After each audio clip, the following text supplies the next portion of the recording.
एक गांव में अमन, चमन और गगन कहकर तीन धनवान दोस्त रहते थे। वे तीनों काम काज के बिना ऐसे बेकार में घूमते रहते थे। इतना ही नहीं, उस गांव में बेकार में मुकाबला रखकर उस गांव का नौजवान को खराब करने लगे। सबसे ज्यादा दारू पीने वाले को 10,000 रुपए देंगे कहकर लोगों से शराब पिलाना और पीने वाले चक्कर आकर गिरने से उनको देखकर हंसना। पत्ते खेल में जीतने वाले को 20,000 रुपए इनाम देंगे कहकर पत्ते का मुकाबला लगाकर खेलने वालों के बीच झगड़ा रखकर जब वे लोग मारपीट कर रहे थे तो उनको देखकर गिर गिर कर हंसना, ऐसे हरकतें करते रहते थे। पानी में कौन सबसे ज्यादा देर तक रुक सकता है? ब्रिज के ऊपर से कौन पानी में कूद सकता है? ट्रेन तेजी से आते समय कौन पहले जाकर पटरी पर लगा हुआ स्टूल को निकाल सकता है? ऐसा बहुत खतरनाक मुकाबला लगाकर खेलने वालों को देखकर बहुत मजा करते रहते थे। उस गांव का मुखिया चौहान उनको कितने डांटने से भी वे लोग बिल्कुल ध्यान ही नहीं देते थे। ऊपर से अमन, ये क्या है भाई, तुम असल में गांव का मुखिया हो कि नहीं? हम तो थोड़ी ऐसा बेकार में मुकाबला लगा रहे हैं क्या? जीतने वालों को तो बहुत सारे पैसे तो दे रहे हैं ना। कहा। तब चमन, ओहो, तुम भी खेलना चाहते हो क्या? तो फिर देरी क्यों, तुम भी आकर मुकाबला में खेलो, किसने रोका है? उम्र में बड़ा हो कहकर कुछ भी शक मत करो। कहा।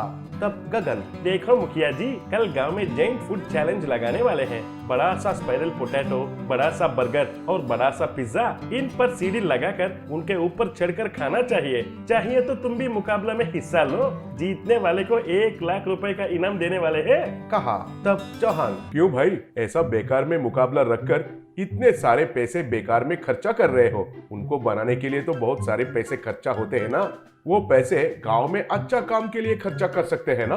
कहा। तब अमन, तुमको अभी तक समझ में नहीं आ रहा है क्या, डेढ़ दिमाग वाले?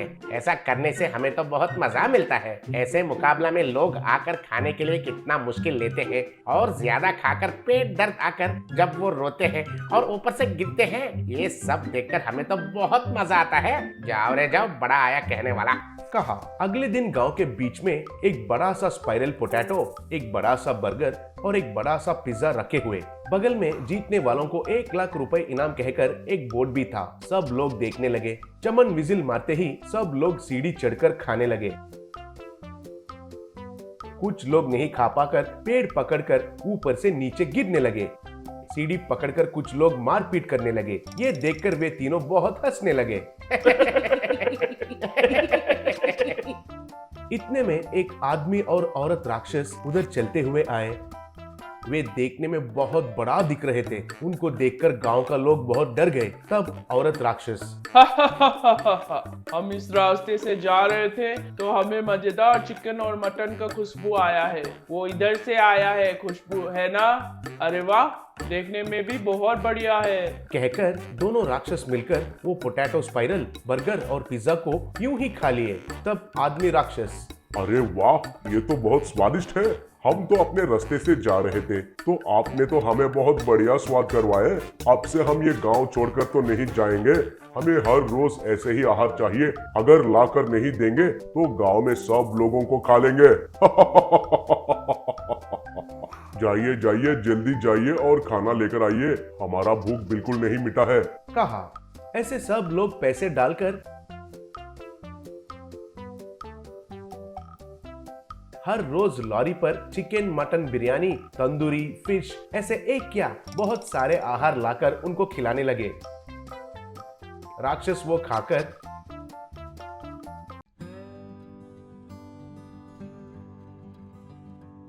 और भी लाइए, और भी लाइए कहकर पूछने लगे। एक दिन चौहान, देखा तुम तीनों ने, आपके वजह से इस गांव को कितना नुकसान पहुंचा है। आपने जो लगाया है उस मुकाबला के वजह से बेकार में वो राक्षस आकर हमारे गांव में बस गए हैं। गांव वालों का पैसा तो खत्म होने को आया है और अगर खाना नहीं खिलाएंगे तो वो हमें खा लेंगे। अब क्या करना है कुछ समझ में नहीं आ रहा है, कहकर दुखी होने लगा। उनके बातों से वे लोग भी बहुत दुखी हुए। तब गगन, मुखिया जी हमें माफ कीजिए, हमारे वजह से ही ये सब कुछ हुआ है। इतने साल पैसे है कहकर घमंड से जिए थे, हम ही कुछ करके उन राक्षस को इधर से भगा देते हैं, हमें माफ कीजिए। कहकर लोगों को प्रणाम किया।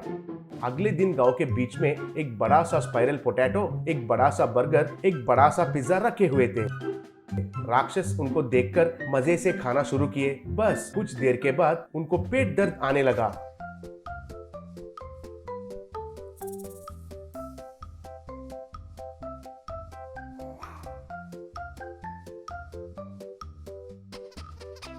पेट पकड़कर बाप रे पेट दर्द, बाप रे पेट दर्द। कहकर चिल्लाने लगे। तब अमन, ए राक्षस, उस खाना में हमने ही जहर मिलाया है, अभी कुछ देर में आप लोग मर जाओगे, आपके साथ ऐसा ही होना चाहिए। कहकर चिल्लाया। तब औरत राक्षस, नहीं बाबू, नहीं नहीं, हम आपका हाथ जोड़ते हैं, हमें मत मारिए, हमें बचाइए। बोली। तब गगन, फिर तो आप ये दवाई पीजिए, आपको कुछ नहीं होगा, लेकिन आप फिर से हमारे गांव में नहीं आएंगे कहे तो ही मैं आपको ये दवाई दूंगा। कहा। तब आदमी राक्षस, बिल्कुल नहीं आएंगे बाबू, वो दवाई दे दो, हम वचन को बिल्कुल नहीं तोड़ेंगे। कहकर उस दवाई को लेकर दोनों ने पिया और ठीक हो गए। बाद में वे दोनों उधर से चले गए।